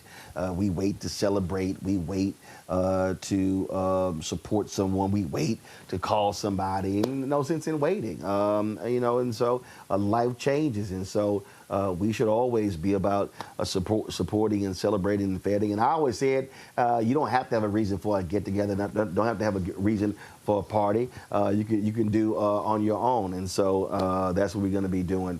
We're going to go to a break, and then we come back. We're going to have that We Got Next conversation between Brittany Packnett and Lexus Herman. I think you're going to absolutely enjoy their conversation. Thanks a bunch, folks. I got to go change, and then I'll see y'all in a bit from when I'm giving my keynote speech here in Houston. Back in a moment. On the next Get Wealthy with me, Deborah Owens, America's Wealth Coach, inflation is on the rise. Interest rates are high. Can you still thrive during these uncertain times? On the next Get Wealthy, you're gonna meet a woman who's done just that, living proof of what you need to do to flourish during these uncertain times. These are times where you take advantage of what's going on. This is how people get rich or richer. That's right here on Get Wealthy, only on Black Star Network. Carl Payne pretending to be Roland Martin. Holla! You ain't got to wear black and gold every damn place, okay? Ooh, I'm an alpha, yay. All right, you're 58 years old. It's over. And you are now watching Roland Martin Unfiltered. Uncut, unplugged, and undamn believable.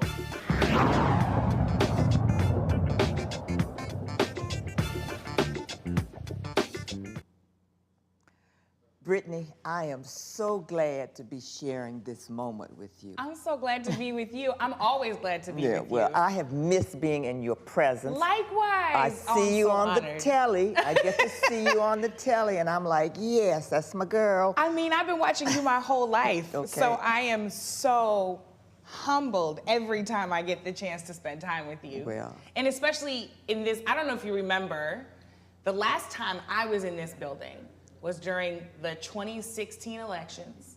Oh. And a number of activists from around the country, Yes. we were rightfully demanding audience with our candidates. Yes. And you made sure that we could come into this building. That's right. And meet with Secretary Clinton. That's right. And you set up that meeting, you had us up in the conference room, you made sure that we were prepared, that we were taken care of. You've been opening doors for us forever. Well, I remember that moment like it was yesterday. So when I knew we were going to have a chance to do it here at the headquarters of the National Council of Negro Women, it was like coming full circle today. I love it. You know, but I have to say something to you. Yes, ma'am. I mean, I think I know you, right? And I followed your career. I feel like I helped raise you. You did, and I'm grateful. But I'm reading your bio. I mean, I'm really reading it. And I see, you know, I know you've been so active on the political side, voting rights, you know, what you did, championing the whole policy, legislative area around Breonna Taylor. I mean, you have just been out there. Thank you.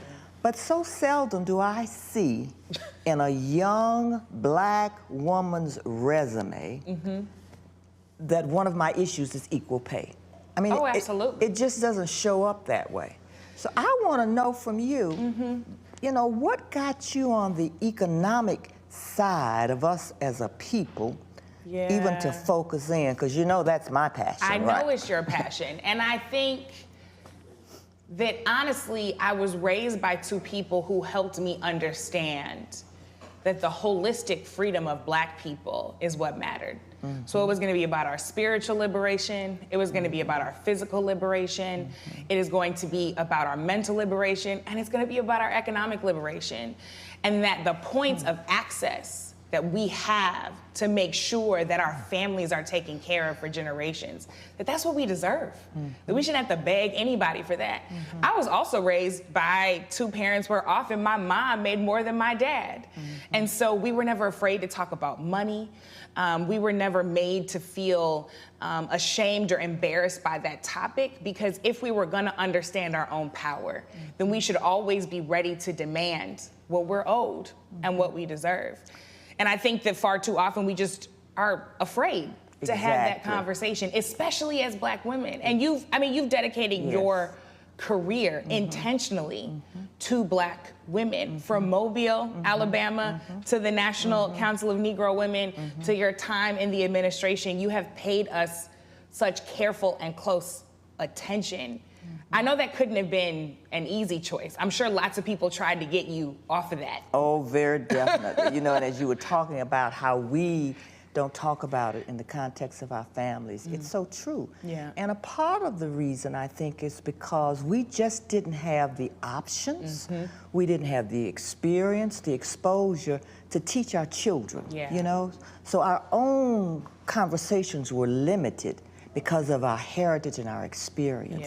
But my daddy said to me one day, and I'll never forget it. I didn't understand it when he said it, because I was, you know, a teenager growing up in Alabama. And he came out of the movement too, but he said to me, Alexis, always remember that one's bravery is in proportion to one's options. Wow. And over the years, as I began to internalize that, when you talk about all these areas of liberation, I chose the economic path. Because when I think about creating options for our people, it was about economic empowerment. And when I learned, as I saw in your resume, that you honed in on the pay equity issue for Black women, I remember where I was and the age I was when I first even knew it existed. I was 29 years old. I had just been named the director of the Women's Bureau by Jimmy Carter. So all of a sudden, I'm really pouring myself into data. trying to understand the landscape of women. Little did I know that black women would, I mean, I knew we were there as maids and cooks and we weren't in the labor market really. Right. I had no appreciation for the pay gap that existed then and it still exists today, right? It still exists today. It still exists today. And I'm glad that people are finally having that conversation, I think, especially in the context of COVID. Right, exactly. Right? This conversation about pay equity for women, but in particular for black women, has everything to do with the fact that black women make up a disproportionate amount of essential workers, frontline workers, grocery stores, restaurants, food service industries, hospitals. You know, we're nurses, we're doctors, we're wait staff, we are domestic workers.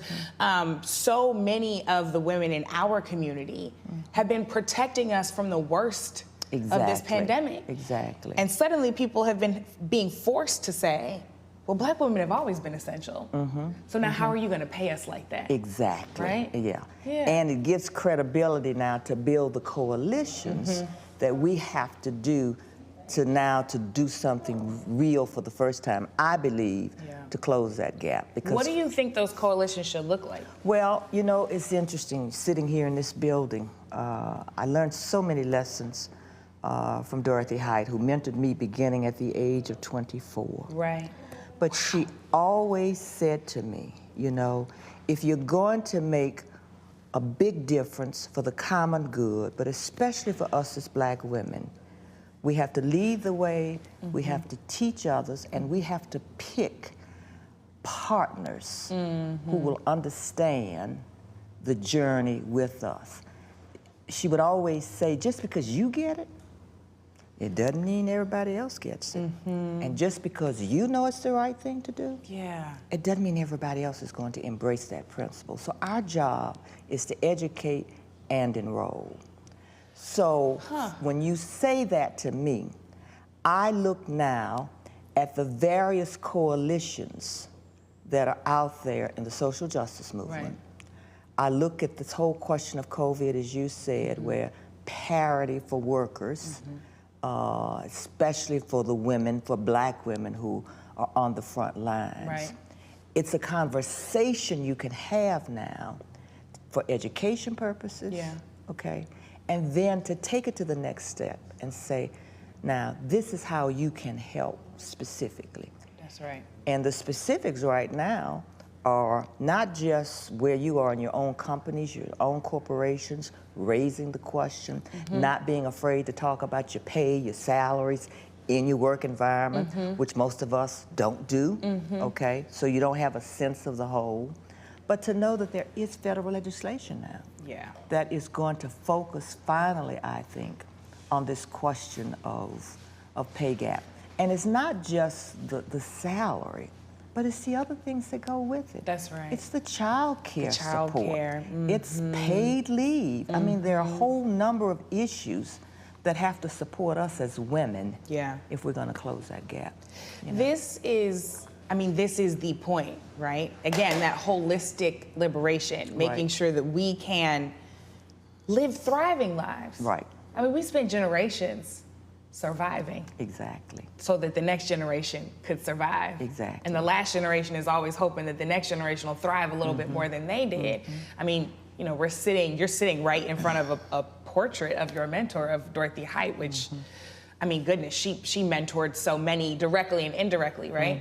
But I look at her, I look at you, and I think about what the promise of thriving is, and that is actually our divine promise, that we deserve that. We deserve it. We deserve that. Yeah, but you know what it starts with, Brittany? You have to have, first of all, that belief. That you deserve it. You have to have that confidence, you know, and you have to have that vision that's really larger than yourselves to know that you can walk in this space, right? You know, because so often, I've never been one to go along to get along, right? We know this. But you really do have to know that if you're going to be a pioneer, if you're gonna step out there, it's not a comfortable place all the time, right? But nothing happens without taking those risks. And you have to keep surrounding yourself with positive people who believe in you, who will keep encouraging you to keep pushing us forward, because that's the thrive you're talking about. I mean, that's the thrive, right? How do you, I mean, I feel like so often we talk about firsts and trailblazers without thinking critically about the cost that comes with. I mean, blazing trails means literally that there was not one beforehand. So you have to dig out all the dirt. You have to find the right pathway. You have to make the mistakes to realize we can't go left here. This is where you have to go right. I mean, you blaze trails your entire career, and then you are the first Black woman to sit in this position, not just of any cabinet secretary, but Secretary of Labor, which has everything to do with our ability to thrive and survive. How did you make space for your thriving while you were busy blazing trails in seemingly impossible places? Because we just never talk about the weight of that. Yeah, you know, it's interesting. You know, I have learned over the years that for me personally, my formula has been, first of all, you have to be willing to take risk. I happen to believe that leaders are not born, that they're shaped by circumstances and by the people and events, okay? And so you have to be willing to take that risk to step into that gap, okay? But it's not about taking the risk. It's about getting into the habit of risk-taking. Because when you do that, when you create that habit in yourself, you know, the butterflies start to diminish. You know, the questioning in your mind starts to become less. You say, well, I did that before, you know?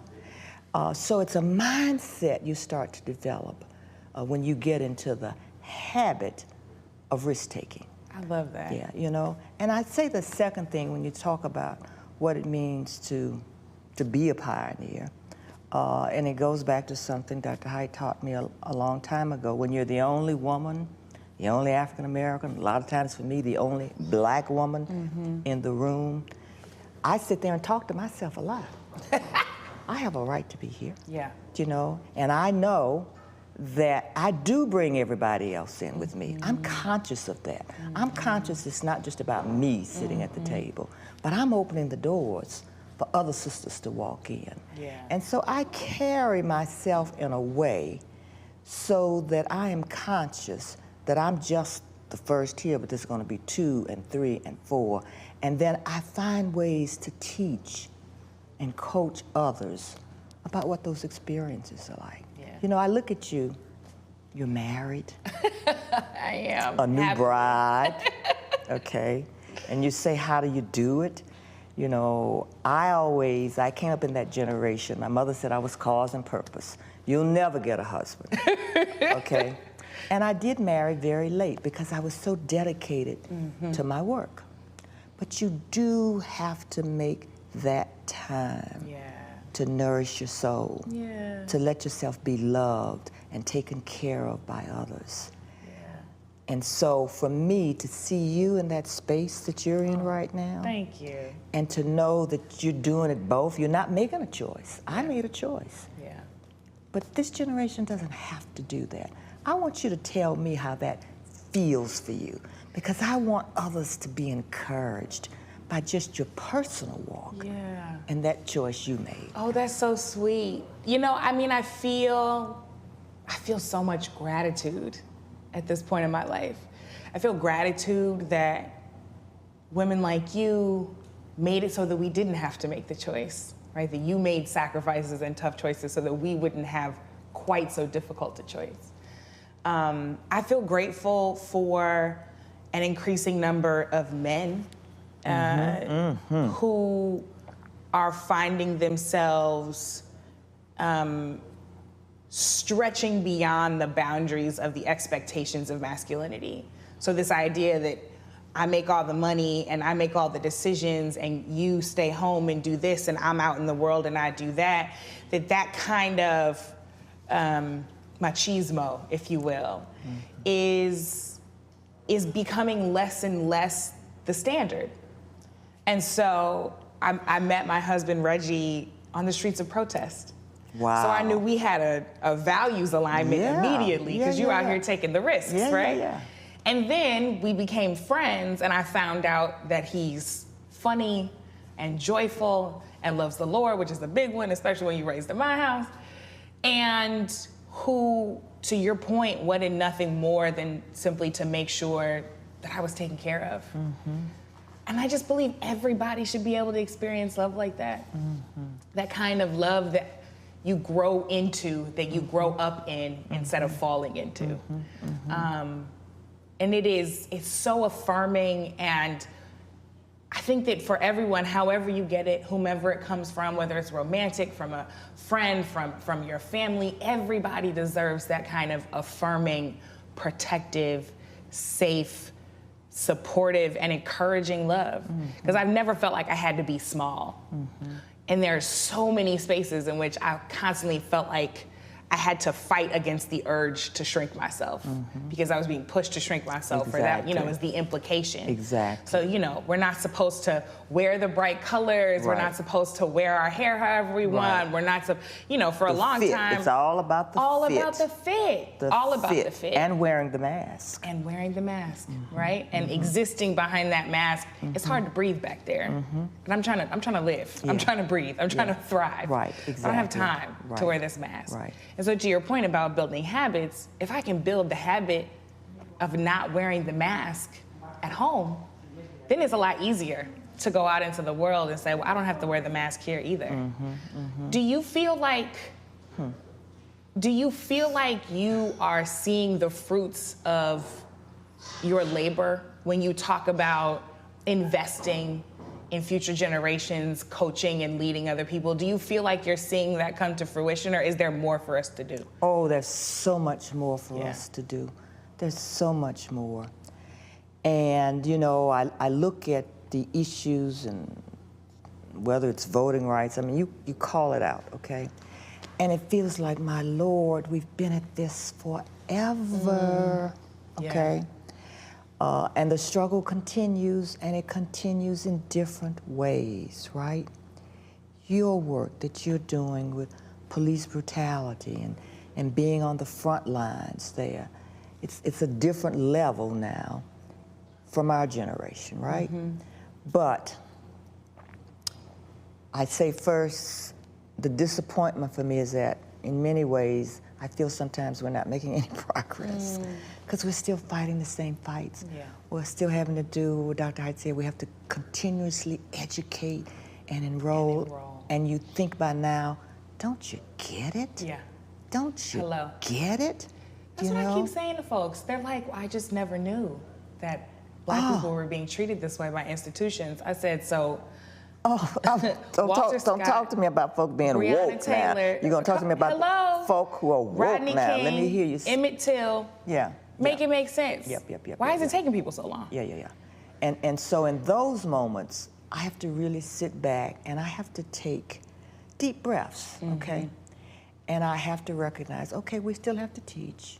We still have to enroll, because that's still a part of the way that we have to make progress. And I find the young women that I'm so blessed still to have around me, sometimes I have to work doubly hard to get past the anger, because there's so much anger now at where we are, and justifiably so. And sometimes, I want to ask for more patience, and it's like, no. Enough. Enough. Enough. And I have to hear that. I have to hear the generational message, okay, that we're tired of being patient. And we've waited too long as it is for what should be obvious issues that we shouldn't even be fighting about anymore. So yeah, I'm encouraged. But I still have those moments of frustration, right? As we all do. But at the end of the day, I always say every generation has to define for itself what it means to move the needle forward. And when I step back, I am encouraged. And I'm grateful that folk like you are really on the front lines now. Oh my goodness, you're gonna make me cry. No, it's true. I feel like I am often on the back lines, and there are people even younger than myself or the same age who are out there being so creative and thoughtful in ways that I never would. And I think that we are trying to do our best as a generation to honor the fact that we didn't come here alone and we didn't come here by accident. That it was the intentional soul force and willpower of people like you, so many of your peers, people like Dorothy Height, people like Nannie Helen Burroughs, right? People like Fannie Lou Hamer and Ida B. Wells, that we are here because of you.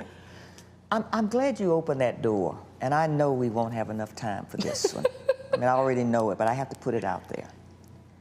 I think a part of what's going on inside the family movement right now, okay, it is this sense of, can we really honor the generational legacy that you're speaking of? Because so often I hear our young folk saying, that's old school, you know? We don't want to do it the way you did it, okay? And it's not that we're saying, you got to do it the way we did it, okay? Of course. But we want, I think, to feel more of a partnership with the movement now. And if you had to say to me, I received that, and my generation, what does partnering, working with, supporting look like for you? I am honored by that question and have the same question for you. Okay. For me, I will say that I think it is about, first of all, affirmation.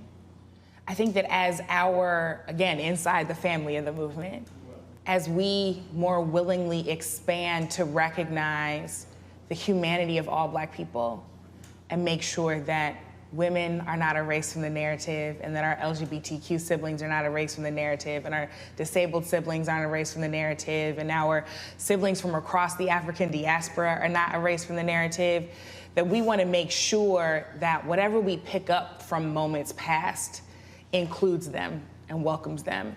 And I know that that's something that you've been incredibly intentional about throughout your life and career. And I think that more young folks feeling that affirmation and support from more of our elders and our mentors will be meaningful, because there are some folks who were hurt. And when there are folks, you know, in your generation who say, I love you and I see you and we're fighting for all of our freedom, I think that that will start to heal some of that.